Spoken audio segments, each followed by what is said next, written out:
UN population ഫണ്ടിന്റെ 2025 ലോക ജനസംഖ്യാ റിപ്പോർട്ട് ചൊവ്വാഴ്ചയാണ് പുറത്തിറക്കിയത്.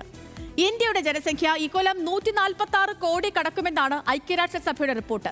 യുണൈറ്റഡ് നേഷൻസ് പോപ്പുലേഷൻ ഫണ്ട് പുറത്തിറക്കിയ 2025 ലോക ജനസംഖ്യാ റിപ്പോർട്ടിലെ കണക്കുകൾ പ്രകാരം ലോകത്തെ ഏറ്റവും ജനസംഖ്യയേറിയ രാജ്യവും ഇന്ത്യ തന്നെയാണ്. രണ്ടാം സ്ഥാനത്തുള്ള ചൈനയിലെ ജനസംഖ്യ 141 കോടിയാണ്. ഈ റിപ്പോർട്ടിൽ പറഞ്ഞിരിക്കുന്ന കാര്യങ്ങൾ നമ്മൾ വളരെ വിശദമായി പരിശോധിച്ചാൽ ദ റിയൽ ഫെർട്ടിലിറ്റി ക്രൈസിസ് എന്നാണ് അതിന്റെ പേര് പോലും. ഇന്ത്യ അടുത്ത വർഷം സെൻസസ് നടത്താൻ പോവുകയാണ്. 2021 നടക്കേണ്ടിയിരുന്നതാണ് ഈ സെൻസസ്. പക്ഷേ കോവിഡ് കാരണം കുറച്ചൊന്ന് നീണ്ടുപോയി. 2026 ആദ്യ പകുതിയിൽ പൂർത്തിയാക്കുന്ന സെൻസസ് നൽകാൻ പോകുന്ന വിവരങ്ങൾ വളരെ നിർണായകമായിരിക്കും.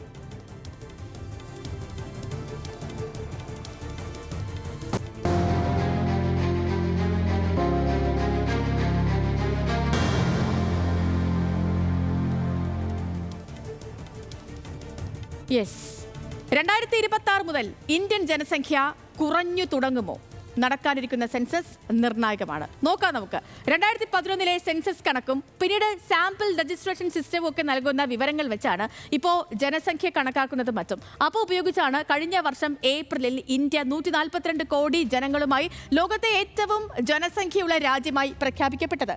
1950 മുതൽ ജനസംഖ്യാ കണക്കെടുക്കുന്ന UN പട്ടികയിൽ 2023 ഇന്ത്യ ചൈനയെ മറികടന്നത്. ഇന്ത്യൻ ജനസംഖ്യ അത് 146 കോടി കടക്കും എന്നാണ് പറയുന്നത്. ഒപ്പം 146.93 കോടിയിലേക്ക് എത്തുമെന്നാണ് ഐക്യരാഷ്ട്രസഭയുടെ report. United Nations population fund പുറത്തിറക്കിയ ഈ റിപ്പോർട്ട് പ്രകാരം ഇന്ത്യയുടെ ജനസംഖ്യ നമ്മൾ ഈ കാണുന്ന പോലെ 146.93 കോടിയിലേക്ക് എത്തുമെന്നാണ്. അതായത് 2025 ഏപ്രിൽ മാസത്തെ കണക്കുകൾ പ്രകാരമാണ് ഈ 146.93 കോടിയിലേക്ക് ജനസംഖ്യ എത്തുമെന്ന് യുണൈറ്റഡ് നേഷൻസ് പറയുന്നത്. രണ്ടാം സ്ഥാനത്തുള്ള ചൈനയിൽ 141.61 കോടിയാണ് ജനസംഖ്യ. ഇനി ഈ റിപ്പോർട്ടിലേക്ക് നമ്മൾ കുറച്ചും കൂടി വിശദമായി പരിശോധിക്കുകയാണ് എങ്കിൽ ഇന്ത്യൻ ജനസംഖ്യ അടുത്ത 40 വർഷം കൊണ്ട് 170 കോടിയിലേക്ക് എത്തുമെന്നാണ് പറയുന്നത്. അതായത് അതിനുശേഷം ഈ ജനസംഖ്യയിൽ വലിയൊരു ഇടിവ് വരുമെന്നും ഈ റിപ്പോർട്ട് വ്യക്തമാക്കുന്നു. നമ്മൾ ഇതിൽ നിന്നും മനസ്സിലാക്കേണ്ട ഒരു കാര്യം, ലോക ജനസംഖ്യ എന്ന് പറയുന്നത് 823.2 കോടിയാണ്. അതായത് ഇതിന്റെ 18% ഇന്ത്യയിലാണ്. അതായത് ലോക ജനസംഖ്യയുടെ 18% ഇന്ത്യയിലാണ് എന്നുള്ളതാണ്. നമുക്ക് UN റിപ്പോർട്ട് പ്രകാരം ഇന്ത്യൻ ജനസംഖ്യാ ഘടന കൂടി പരിശോധിക്കുകയാണെങ്കിൽ അതിൽ വളരെ വ്യക്തമായി തന്നെ പറയുന്നുണ്ട്, 0 മുതൽ 14 വയസ്സ് വരെയുള്ള പ്രായക്കാർ അത് 24%.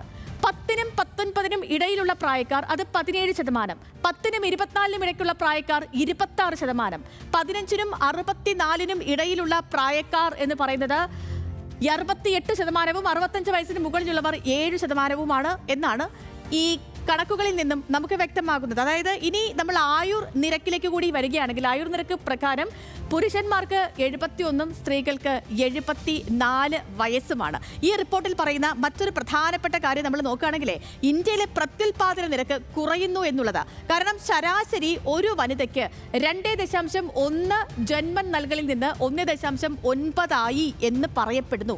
ഇപ്പോഴുള്ള ജനസംഖ്യാ നിരക്കിലേക്ക് നിലനിർത്താൻ 2.1 പ്രത്യുൽപാദന നിരക്ക്, അതായത് നിരക്ക് 1.9 കുറയുമ്പോൾ കണക്ക് പ്രകാരം വേണ്ടത്ര കുട്ടികൾ ജനിക്കുന്നില്ല എന്നാണ് റിപ്പോർട്ട് പറയുന്നത്. ദ റിയൽ ഫെർട്ടിലിറ്റി ക്രൈസിസ് എന്ന പേരിലുള്ള ജനസംഖ്യാ റിപ്പോർട്ടിൽ ലോകത്താകമാനമുള്ള ജനന നിരക്ക് കുറയുന്നതാണ് മുഖ്യ ചർച്ചാ വിഷയം. പ്രത്യുൽപാദനത്തെക്കുറിച്ച് സ്വതന്ത്രമായി തീരുമാനമെടുക്കാൻ ദമ്പതികൾക്ക് സാധിക്കുന്നില്ല എന്നും അത് പരിഹരിക്കപ്പെടേണ്ടത് പ്രതിസന്ധി ഉണ്ടാക്കുമെന്നുമൊക്കെ ഈ റിപ്പോർട്ടിൽ പറയുന്നുണ്ട്. സെൻസസ് കാണിക്കാൻ പോകുന്ന മറ്റൊരു കാര്യം കൂടി പറയാം. അത് ഈ വൃദ്ധർ കൂടുകയും കുട്ടികൾ കുറയുകയും ചെയ്യുന്നു എന്ന ഒരു അസന്തുലനമാണ്. 1950 മുതൽ 2000 വരെ ഒരു വീട്ടിൽ കൂടുതൽ കുട്ടികൾ ഉണ്ടായിരുന്നു. 2-3 പേർ അധ്വാനിച്ച് 7-8 പേരെ പോറ്റുന്ന നിലയായിരുന്നു. അധ്വാനിക്കാൻ പറ്റുന്ന പ്രായക്കാർ 20% കുറവായിരുന്ന കാലം.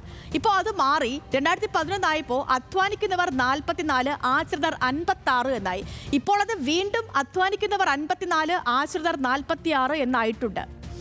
ഒരു ദശകം കഴിയുമ്പോൾ വീണ്ടും ഈ ആശ്രിതർ കൂടുതലും അധ്വാനിക്കുന്നവർ കുറവുമാവും. അപ്പോൾ ഈ ആശ്രിതരിൽ മഹാഭൂരിപക്ഷവും വൃദ്ധരായിരിക്കും എന്നുള്ളതാണ്. ഈ മാറ്റങ്ങൾ രാജ്യത്തിന്റെ സാമ്പത്തിക ഭാവിയെ സാരമായി ബാധിക്കുന്ന കാര്യങ്ങളാണ്. അധ്വാനിക്കുന്നവരും കുറയുന്നവരും ഇന്ന് ഈ രാജ്യത്ത് നടക്കുന്ന കാര്യങ്ങൾ ചെയ്യാൻ വേണ്ടത്ര ആളുണ്ടാകില്ല എന്നുള്ളതാണ്. ഒപ്പം നാളെ അധ്വാന വിഭാഗത്തിലേക്ക് വരാനുള്ള കുട്ടികളും തീരെ കുറവായിരിക്കും. ഭീതിപ്പെടുത്തുന്ന ആ കാലം അടുത്ത് കഴിഞ്ഞു എന്നും ഈ സെൻസസ് നമ്മളെ അറിയിക്കുന്നു, നമ്മളെ ഓർമ്മിപ്പിക്കുകയാണ്. അപ്പോൾ അതാണ് പുതിയ UN പുറത്തുവിട്ട റിപ്പോർട്ടിൽ പറയുന്ന കാര്യങ്ങൾ.